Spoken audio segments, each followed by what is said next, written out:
اچھا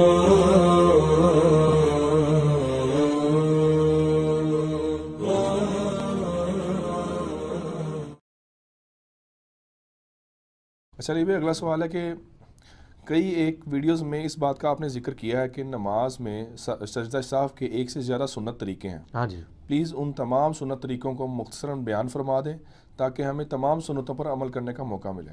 دیکھیں میں نے ایک ڈیٹیل لیکچر جو ہے نا وہ مسئلہ نمبر 92 دیا ہوا ہے، سجدہ صاحب کے 5 طریقے اور کون سے 8 مواقع جن کے اوپر سجدہ صاحب کرنا ہوتا ہے، اور کون سے 5 ایسے مواقع جس کے بارے میں مسکنسیپشن ہے کہ سجدہ صاحب ہے، حالانکہ وہاں سجدہ صاحب کی ضرورت نہیں ہے. اس کے لیے بنیادی حدیث بخاری اور مسلم دونوں کی حدیث ہے کہ نبی علیہ السلام نے فرمایا کہ جب تم میں سے کوئی شخص نماز پڑھتا ہے تو شیطان آ کے اسے مغالطے میں ڈال دیتا ہے، اور وہ شخص بھول جاتا ہے کہ میں نے 3 پڑھی ہیں، یہ 4 پڑھی ہیں، یہ 5 پڑھی ہیں. اگر تمہارے ساتھ ایسا ہو تو تم اینڈ پہ 2 سجدے کر لیا کرو. اگر تم نے یعنی 3 پڑھی ہوئی ہوں گی اور وہ شک کے بعد، وہ تو مسلم شریف میں آگے حدیث میں بیان کر دوں گا، تو وہ اگر تم نے جو نماز تھی اتنی پڑھی ہوئی ہے تو وہ پھر شیطان کو، یہ تمہارے ایکسٹرا سجدے ہو جائیں گے، وہ شیطان کو ذلیل کرنے کے لیے آ جائیں گے. اور اگر کم پڑھی ہوگی تو اس کی کمپنسیشن اس سے ہو جائے گی. لیکن اس کا یہ مطلب نہیں ہے کہ اگر کسی کو 3 یا 4 میں شک ہوا ہے تو وہ 2 سجدے نکالے گا، نہیں. وہ مسلم شریف میں حدیث ہے کہ جس کو شک پڑ جائے تو وہ یقین پر بنیاد رکھے اور پھر آخر میں 2 سجدے نکالے. اگر کسی کو شک پڑ گیا کہ میں نے 3 پڑھی ہیں یا 4، تو یقین کیا ہوگا؟ 3، کہ 3 تو پڑھی ہیں، تو 3 پہ رکھی بنیاد، ایک اور پڑھی ساتھ، پھر 2 سجدے. یہ نہیں ہے کہ 3 کی کمپنسیشن 2 سجدوں سے ہو جائے گی، نہ سر. ایک رکوع بھی رہ جائے، ایک سجدہ بھی مس ہو جائے، رکعت رہ گئی پوری کی پوری اور نماز ہی نہیں ہوگی. تو یقین پہ بنیاد رکھنی ہے. اگر کسی کو شک ہے کہ میں نے 2 پڑھی ہیں 3 اور مغرب کی نماز تھی، تو وہ یہ سمجھے کہ میں نے 2 ہی پڑھی ہیں، ایک اور ملائے اور اینڈ پہ سجدہ صاحب کر لے، 2 سجدے کر لے، اس کی نماز ہو جائے گی. اب وہ کرنے کے 4 طریقے تو ایسے ہیں جو یعنی ہماری کتب 6 کے اندر آئے ہیں. ان میں سے 3 طریقے تو بخاری اور مسلم میں آئے ہیں. پہلا طریقہ جو بخاری اور مسلم میں ہے وہ یہ ہے کہ آپ تشہد پورا پڑھ لیں اور سلام پھیرنے سے جسٹ پہلے اللہ اکبر کہہ کے 2 سجدے کریں. وہی پہلا سجدہ کیا، پھر جلسہ استراحت کیا، اس میں اذکار پڑھے، جلسہ جو ہے وہ سجود کے درمیان، پھر دوسرا سجدہ کیا اور پھر بیٹھتے ہی ساتھ ہی سلام پھیر دیں.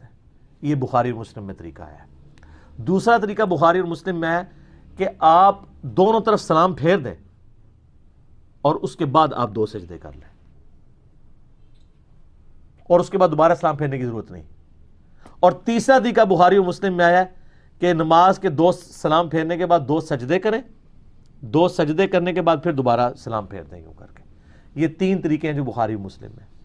چوتھا طریقہ جو ہے وہ جامعہ ترمذی میں آیا ہے، وہ یہ ہے کہ آپ تشہد پڑھیں اینڈ تک، اس کے بعد 2 سجدے کریں، 2 سجدے کرنے کے بعد دوبارہ تشہد بیٹھ جائیں اور پورا تشہد پڑھ کے دائیں اور بائیں سلام پھیر دیں. یہ 4 طریقے ہیں جو سنت سے ثابت ہیں.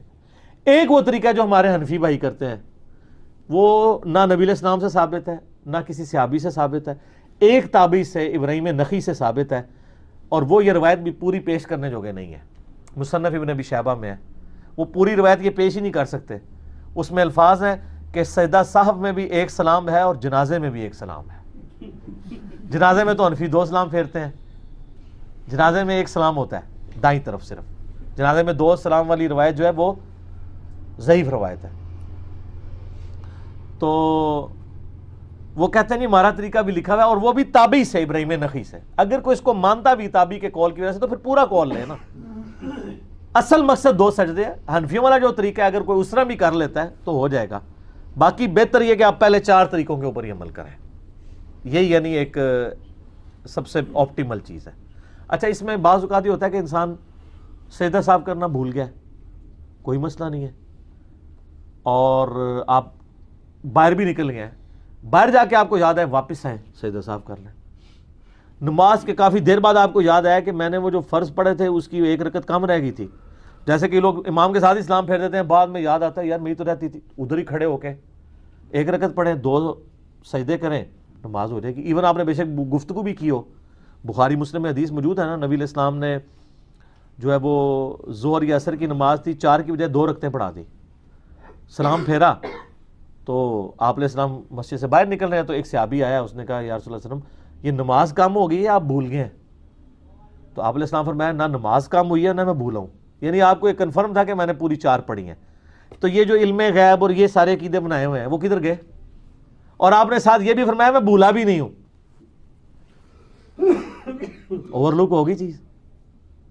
پھر آپ نے فرمایا یہ صحیح کہہ رہا ہے, سب نے کہا یا رسول اللہ صحیح کہہ رہا ہے. تو آپ علیہ السلام واپس آئے, 2 رکعتیں اور پڑھی, سجدہ صاحب کیا, یعنی شروع سے نہیں پڑھی پھر. اور اسی طریقے سے بخاری مسلم میں ایک حدیث ہے, نبی علیہ السلام نے 5 رکعتیں پڑھا دی ظہر کی. سلام پھیرا تو صحابہ نے کہا یا رسول اللہ آپ نے 5 رکعتیں پڑھی ہیں. آپ فرمایا اچھا. آپ نے اسی وقت 2 سجدے کیے, کیونکہ وہ 5 تو پہلے ہی فالتو تھی نا, اور تو ملانی نہیں. یہ جو حنفی کہتے ہیں نا ایک اور ملا کے اس کو ایون کریں, غلط ہے. یہ بھی بخاری مسلم کے خلاف. اور کوئی اونٹ رہے اونٹ تیری کون سی کالسی تھی, اس میں الفاظ ہیں. آپ نے اسی وقت 2 سجدے کیے اور سلام پھیر کے آپ نے فرمایا کہ میں بھی ایک انسان ہوں, جس طرح تم بھولتے ہو میں بھی بھول جاتا ہوں, اگر میں بھول جاؤں مجھے یاد کروا دیا کرو. حتیٰ کہ بخاری میں آتا ہے آپ علیہ السلام ایک دم مسجد میں آ گئے اور فوراً مسجد سے باہر نکلے. صحیح بخاری میں حدیث ہے. صحابہ کہتے ہیں ہم واپس, آپ اس حال میں ہیں کہ آپ کی مبارک زلفوں سے پانی ٹپک رہا تھا. آپ فرمایا میں جنبی تھا, مجھے غسل یاد نہیں رہا, تو میں غسل کرنے گیا تھا. تو سر یہ چیزیں, یعنی ان ساری چیزوں کے بعد آپ کو نبی علیہ السلام ایک نارمل انسان نظر آتے ہیں. مرتبے کی بات نہیں ہو رہی, آئیڈیلزم کی بات ہو رہی ہے. نبی علیہ السلام اگر نارمل نہیں ہوں گے ہمارے لیے رول ماڈل نہیں ہوں گے.